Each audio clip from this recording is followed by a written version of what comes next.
बिस्मिल्लाहिर्रहमानिर्रहीम। अस्सलाम वालेकुम फर्स्ट ईयर। आज आपका एक्सरसाइज 11.1 क्वेश्चन नंबर 8 है। स्टेटमेंट है इसकी, the measure of angle of elevation of a kite is 35 degree. The string of the kite is 340 metre long. If the sag in the string is 10 metre, find the height of the kite. Question की statement इस तरह है कि आपके पास एक कोई भी kite है, ठीक है, फॉर एग्जांपल पॉइंट सी पे कोई भी काइट है। कहता है कि उसको देखने के लिए जो एक ऑब्जर्वर है वो एंगल ऑफ एलिवेशन बना रहा है 35 डिग्री के इक्वल। अब कहता है कि the string of the kite is 340 metre long. कहता है कि जो धागा है, ठीक है, जिस धागे से काइट बांधा गया है, ठीक है, उसकी जो लेंथ है वो है 340 मीटर। लेकिन साथ में उसने कहा if the sag in the string is 10 metre. अब फॉर एग्जाम्पल जब भी आप काइट वगैरह, ठीक है, कोई पतंग उड़ाते हो तो धागा बिल्कुल स्ट्रेट नहीं होता, धागे में क्या होता है, झुकाव होता है। कहता है कि the sag in the string is 10 metre. कहता है अगर वो जो झुकाव जो है, ठीक है, जो धागा नीचे झुका हुआ है, उसकी अगर लेंथ निकाले तो वो आपके पास 10 मीटर आती है। Find the height of the kite. तो आपने काइट की क्या बतानी है, हाइट बतानी है। अब हाइट बताने के लिए, ठीक है, आपके पास ये जो एक शेप बन रही है ट्रायंगल की, तो ये जो लेंथ है बिल्कुल स्ट्रेट होनी चाहिए। ये धागा स्ट्रेट तो नहीं होता, ठीक है, धागा जब आप काइट वगैरह पतंग उड़ाते हो तो उसमें झुकाव होता है। अब उसने झुकाव दे दिया कितना, 10 मीटर। स्ट्रिंग की जो टोटल लेंथ है वो 340 है। तो आपने क्या करना है, टोटल लेंथ में से ये जो झुकाव जो है इसको आपने माइनस करना है। तो आपके पास ये जो धागा बिल्कुल जब स्ट्रेट हो जाएगा तो इसकी लेंथ कितनी बन जाएगी, 330 मीटर के इक्वल। अब कहता है कि आपने हाइट ऑफ द काइट बतानी है कितनी होगी। अब हाइट ए से लेकर सी तक हाइट नहीं है, ठीक है, ए से लेकर सी तक काइट की दूरी है ऑब्जर्वर से, लेकिन हाइट किस तरह होगी, सी से बिल्कुल स्ट्रेट ज़मीन पे लेके आएंगे, ठीक है। तो ये तो इसकी क्या आ जाएगी, हाइट ऑफ द काइट। अब आपने, ठीक है, डायग्राम बना ली, ठीक है, triangle A B C. String of the kite आपके पास कितना है, 340 मीटर, और इसमें जो धागे में जो झुकाव हुआ है वो कितना है, 10 मीटर। तो जब इसको आप बिल्कुल स्ट्रेट अगर करते हो तो कितना हो जाएगा, जो ए सी डिस्टेंस है 340 minus 10 is equal to 330 metre. आपने फाइंड करनी है height of the kite, B C find out करनी है। अब ये हाइपोटेन्यूज, ठीक है, और ये परपेंडिकुलर आपने फाइंड करना है। तो हाइपोटेन्यूज और परपेंडिकुलर का रिलेशन साइन थीटा में होता है, तो फिर आप साइन थीटा का फॉर्मूला यूज़ करोगे। Sine theta is equal to perpendicular divided by hypotenuse. Perpendicular B C find out करना है। हाइपोटेन्यूज आपके पास किसके इक्वल आ जाएगा, ए सी 330 के इक्वल। साइन 35 0.574 मल्टीप्लाई बाई, ठीक है, 330 is equal to B C, या बी सी आपके पास कितना आ जाएगा, 189.3 मीटर के इक्वल। मीन जिस पॉइंट पे ये काइट है, ठीक है, पतंग जो उड़ रहा है, उससे परपेंडिकुलर डिस्टेंस अगर ज़मीन से मेयर करे तो वो आपके पास कितना आ जाएगा, 189.3 मीटर के इक्वल आ जाएगा। नेक्स्ट का क्वेश्चन नंबर 9 है। कहता है पैराशूटिस्ट इज डिसेंडिंग वर्टिकली।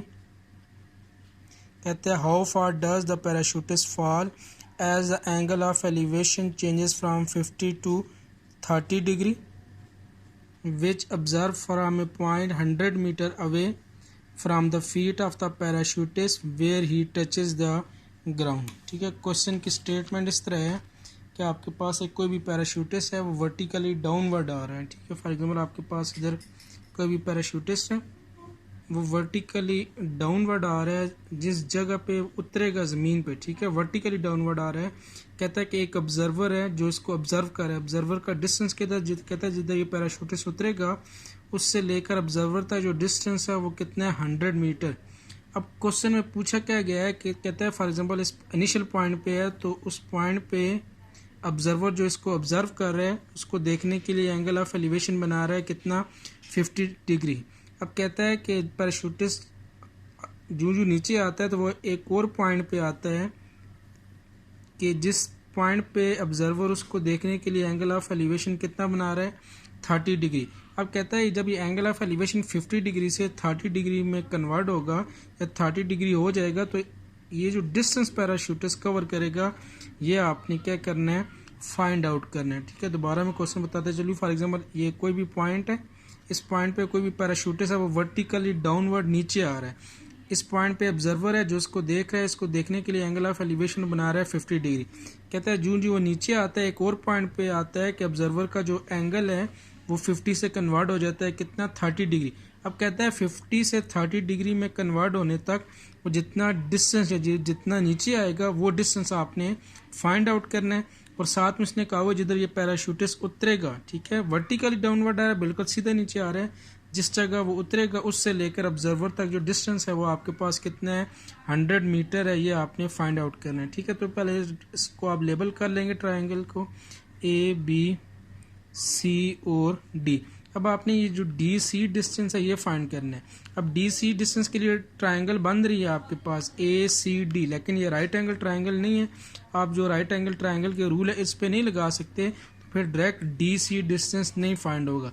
तो इधर भी आपके पास दो राइट एंगल ट्राइंगल बन रही है, एक आपके पास ए डी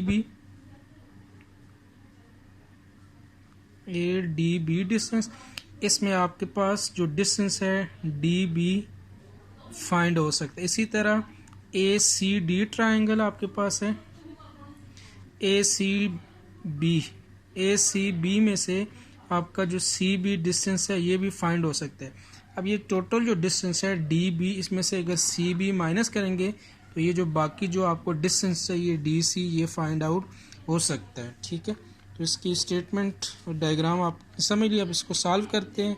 ठीक है, पहला जिस पॉइंट डी पे ऑब्जर्वर्स को देख रहे हैं एंगल बन रहा है 50 डिग्री, वो नीचे वर्टिकली आ रहा है। एक और पॉइंट सी पे एंगल ऑफ एलिवेशन उधर कन्वर्ट हो जाता है किस में, 30 डिग्री में। ठीक है, जिधर पैराशूटिस्ट उतरेगा उससे लेकर ऑब्जर्वर तक जो डिस्टेंस है वो कितना है, 100 मीटर के इक्वल। ठीक है, कहता है from figure at point P D the angle of elevation जो है उधर 50 डिग्री, एट पॉइंट सी जब वो आता है तो एंगल ऑफ एलिवेशन कितना उसने कहा हुआ है, 30 degree. Distance from the feet of parachutist to the observer, जिधर ये पैराशूटिस्ट नीचे उतरेगा उससे लेकर ऑब्जर्वर तक जो डिस्टेंस है वो कितना है, 100 मीटर। अब आपने फाइंड क्या करना है, distance when theta changes from 50 to 30 degree, वो कितना डिस्टेंस है, डी सी डिस्टेंस, ये आपने फाइंड आउट करना है। अब डी सी डिस्टेंस किस तरह फाइंड होगा, ये जो D C plus C B ये आपके पास किसके इक्वल आएगा, डी बी डिस्टेंस के इक्वल। इधर से डी सी किसके इक्वल आ जाएगा, आपके पास D B minus C B. तो आपके पास दो राइट एंगल ट्राइंगल बन रही है। पहली राइट एंगल ट्राइंगल आपने लेनी है ए डी और बी, तो इससे आपके पास A D B right angle triangle, angle आपके पास 50 डिग्री, डिस्टेंस आपके पास 100 मीटर। तो ये डी बी चाहिए परपेंडिकुलर, और बेस का रिलेशन टेन थीटा में आता है, और tan theta is equal to perpendicular divided by base. Perpendicular D B के इक्वल है, बेस आपके पास ए बी 100 के इक्वल।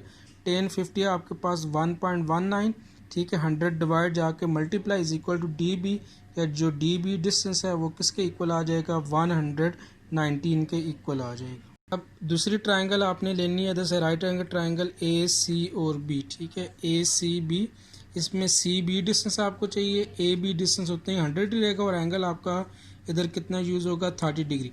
अब C B perpendicular A B base है, परपेंडिकुलर बेस का रिलेशन टेन थीटा में आता है, perpendicular divided by base, perpendicular C B base A B के इक्वल।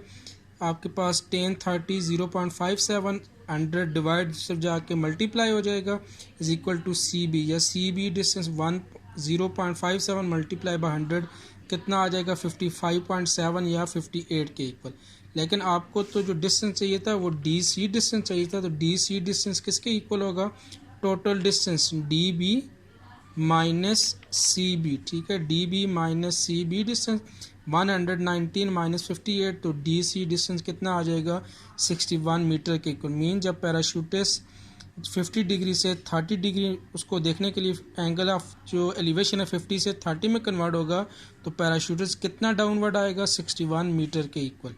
नेक्स्ट इसका क्वेश्चन नंबर 9 है, कहता है an isosceles triangle has a vertical angle of 108 degree and the base 20 metre long, calculate its altitude. ठीक है, question इस तरह given है कि अब आइसोसेल्स ट्राइंगल वो ट्राइंगल होती है जिसमें दो साइडें आपस में क्या हो, इक्वल हो।